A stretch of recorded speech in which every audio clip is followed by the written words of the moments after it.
इस आदमी का काम पूरी दुनिया में कोई और नहीं कर सकता, क्योंकि जो काम वह करता है वह शायद भगवान भी नहीं कर सके। आदमी के काम पर जाने का पहला काम है छेनी से पहाड़ की पेड़ों को हटाना, पहाड़ को चिकना करना और फिर उस पर बर्फ डालना। इस तरह एक हिमालय बनकर तैयार होता है। इसके बाद आदमी पंप का उपयोग करके घाटी में पानी डालता है, जिससे एक कृत्रिम झील बनाई जाती है। जब काम थोड़ा फुर्सत वाला होता है तो आदमी इस कई टन वजनी मशीन से जंगल का कुछ हिस्सा छांट देता है। जब वह पूर्वी टिंग झील में पानी डाल रहा था, अचानक उसके पैरों के नीचे कुछ आदिम लोग खड़े थे। आदिम लोग कभी इतने ऊंचे इंसान नहीं देखे थे। यह ऐसा महसूस हो रहा था जैसे आम लोग अल्ट्रामैन को देख रहे हो, लेकिन इस दृष्टिकोण से देखने पर ऐसा लग रहा था जैसे अल्ट्रामैन पेशाब कर रहा हो। अगर किसी ने मूल निवासियों के सिर पर पेशाब किया तो यह आदिवासी जनजाति का सबसे बड़ा अपमान होता। सभी मूल निवासी गुस्से से देखने लगे। आदमी को लगा कि वे उसे काटने वाले हैं। डर के मारे उसने तुरंत माफी मांगी।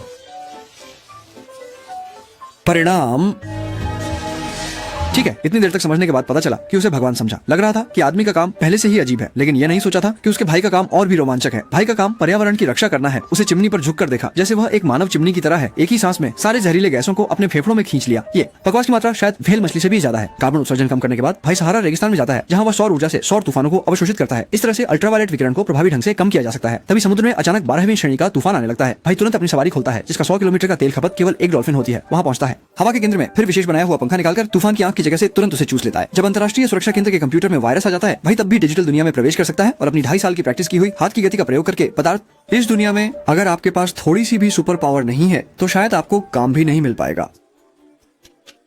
ये घर बाढ़ से घिरा हुआ था और स्पष्ट था कि बाढ़ में डूब जाएगा, लेकिन इतना बड़ा बाढ़ देखकर भी घर के अंदर का आदमी न केवल अपनी जान बचाने के लिए भाग नहीं रहा था, बल्कि खिड़की के आगे खड़ा होकर तमाशा देख रहा था। अजीब बात यह है कि घर के बाहर बाढ़ का पानी 1 मीटर से अधिक बढ़ गया था, फिर भी घर के अंदर एक भी बूंद पानी नहीं गई। लेकिन ये घर की सीलिंग अच्छी होने की वजह से नहीं था, बल्कि उसने पहले से ही घर के चारों ओर वाटरप्रूफ टेप लगाया हुआ था। इस टेप की वाटरप्रूफिंग बहुत अच्छी होती है। जब तक पानी का स्तर टेप की ऊंचाई से ऊपर नहीं जाता तब तक बाढ़ अंदर नहीं आ सकती। लेकिन उसने एक घातक गलती की, वो ये कि उसने वेंटिलेशन पाइप को सील करना भूल गया, जिससे बहुत सारा बाढ़ का पानी वेंटिलेशन पाइप के जरिए घर में आ गया। शुरू में आदमी ने सोचा कि यह थोड़ा सा पानी उसे डूबा नहीं पाएगा, लेकिन जल्द ही पानी का स्तर घुटनों तक पहुंच गया। देखकर एक मंजिल डूबने वाली है। आदमी ने केवल उपकरण लेकर ऊपर की ओर दौड़ लगा दी। आदमी तो अस्थायी रूप से सुरक्षित है, लेकिन उसके द्वारा पाले गए कुछ कुत्तों की हालत खराब हो गई। ये कुत्ते बाढ़ के कारण केवल फर्नीचर पर खड़े हो सकते थे, लेकिन जैसे जैसे पानी गहरा होता गया ये कुत्ते भी घबरा गए। यहाँ तक कि वे नहीं परवाह करते कि वे तैरना नहीं जानते, सभी कतार में पानी में कूदने लगे। जल्दी ही ये सभी कुत्ते भिगोए हुए कुत्ते बन गए और इस समय आदमी दूसरी मंजिल के बाथटब में नहाते हुए आराम कर रहा था। पूरी तरह से नहीं महसूस किया कि बाढ़ पहले से ही नीचे से दूसरी मंजिल तक पहुंच गई थी। आदमी नहा रहा था। परिणाम स्वरूप वह लगभग बाढ़ में डूब जाता। कोई उपाय नहीं। डूबने से बचने के लिए आदमी को ऊपर चढ़ना पड़ा। इस बार आदमी दूसरी मंजिल के अटारी में भाग गया। सोचता था कि यहाँ ऊंचाई अधिक है और बाढ़ अस्थायी रूप से यहाँ नहीं आ सकती है, लेकिन नहीं सोचा था कि बाढ़ की गति आदमी की कल्पना से बहुत अधिक थी। मात्र 2 घंटे और आधे में बाढ़ दूसरी मंजिल की छत तक पहुंच गई। आगे कोई रास्ता नहीं। लेकिन जब आदमी को ऊपर की ओर चढ़ने का कोई और रास्ता नहीं दिखा तो उसे छत पर चढ़ना पड़ा। जब वह छत पर पहुंचा तो वह सामने के दृश्य से पूरी तरह से चौंक गया। सारा संसार पानी में डूब चुका था और उसका घर समुद्र में बहती एक अकेली नाव की तरह लग रहा था। अब चारों ओर केवल पानी ही पानी था और आदमी छत पर बैठकर चुपचाप अपनी किस्मत का इंतजार करने लगा।